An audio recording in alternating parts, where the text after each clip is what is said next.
Bismillahirrahmanirrahim. Assalamualaikum warahmatullahi wabarakatuh. My name is Nur Ainin Sofia binti Nur Azni, along with my friend Mahira binti Manasi. We'll be presenting to you our financial accounting assignment on the topic of how we set IFRS standards.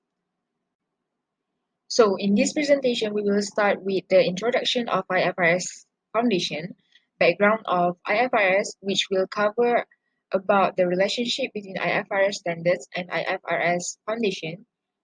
Next is IFRS objective, topic role and its functions, and topic content, which will cover on how we set IFRS standards. First of all, I will explain on the financial reporting regulatory system. The IFRS Foundation trustees are committed to the International Sustainability Standard Board, which known as ISSB.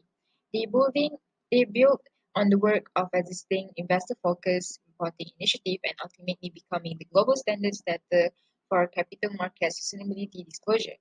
Part of these efforts include further developing the integrated reporting framework, which the International Accounting Standard Board (IASB) and the ISSB responsibility when the Value Reporting Foundation merged with the IFRS Foundation in August 2022.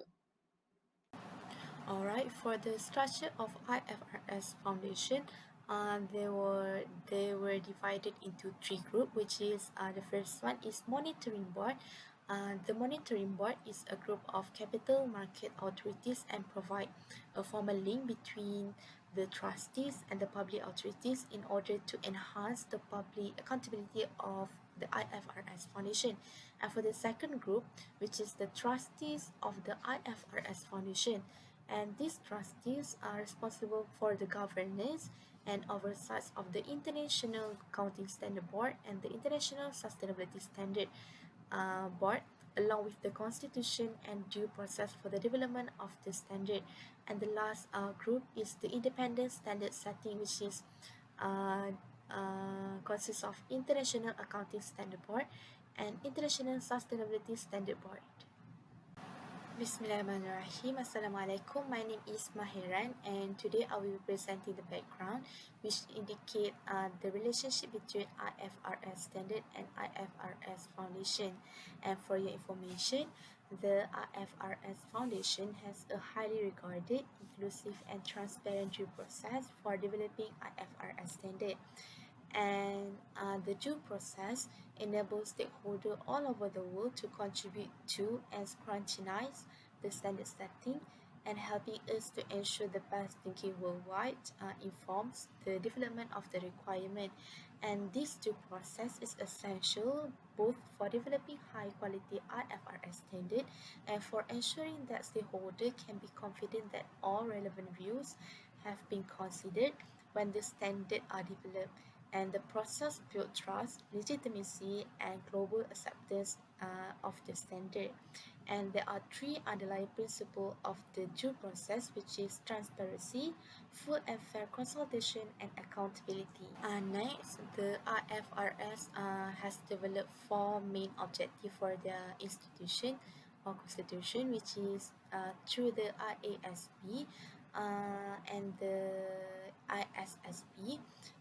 They want to develop in the public interest, develop the public interest, high quality, understandable, enforceable, and globally accepted standard for general purpose financial reporting based on articulated principle.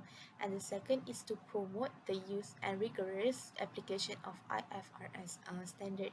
And the third one is to take account of as appropriate the needs of a range of size and types of entities in diverse economic setting. And the last one is to promote and facilitate the adoption of IFRS standards through the convergence of national and regional standard and IFRS standard. So, how we can set the IFRS standard? First, you need to go through the agenda consultation, and next we can go through the research program and standard setting program, and the last one is maintenance program. And after this slide, I will present each of these elements briefly. Okay, first for the first step in standard setting process, we have agenda consultation, and every 5 years, the IASB conducts a comprehensive review and consultation to define international standard setting priorities and develop its project work plan. And the IASB can also add topic to its work plan if necessary between agenda consultation. This can include topics following post-implementation reviews of standard. The IFRS Interpretation Committee may also request the IASB to review an issue. Okay, next for the second process, which is research program, they will begin the most project with research. They will explore the issues, identify the possible solution, and decide whether standard setting is required. Often, they will set their ideas in a discussion paper and seek the public comment on the issue or idea. And if they find sufficient evidence that an accounting problem exists, the problem is sufficiently important to warrant changing an accounting standard or issuing a new one, and a practical solution can be found. They begin the standard setting and post implementation review. After the review, after a new accounting standard has been used in a few years, the IASB carries out research through a post implementation review to assess whether the standard is achieving its objective, and if not, whether any amendments should be considered. As a result of the post-implementation review, the IASB may start a new research project. Thank you, Mahiran. And now I will explain about the IFRS Standard Setting Program. If the ISSB decide to amend an accounting standard or issue a new one, IFRS generally review the research, including comments on the discussion paper and propose amendments or accounting standard to resolve issues identified through research and consultation. The ISSB analyzes feedback and refines proposal before the new accounting standard is issued. However, IFRS work doesn't stop once an accounting standard is issued. They also support consistent application of the accounting standard, and they make sure that they maintain them. This process includes consulting on the implementation of a new or amended accounting standard to identify any implementation or application problem that may need to be addressed.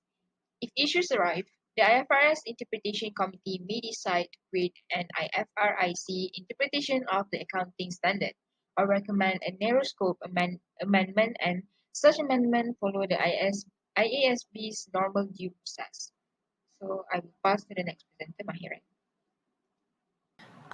As the conclusion, me and my friend learned that the IFRS standard has its own benefit to our world, which is it brings transparency by enhancing the international comparability and quality of financial information, enabling investor and other market participants to make informed economic decision.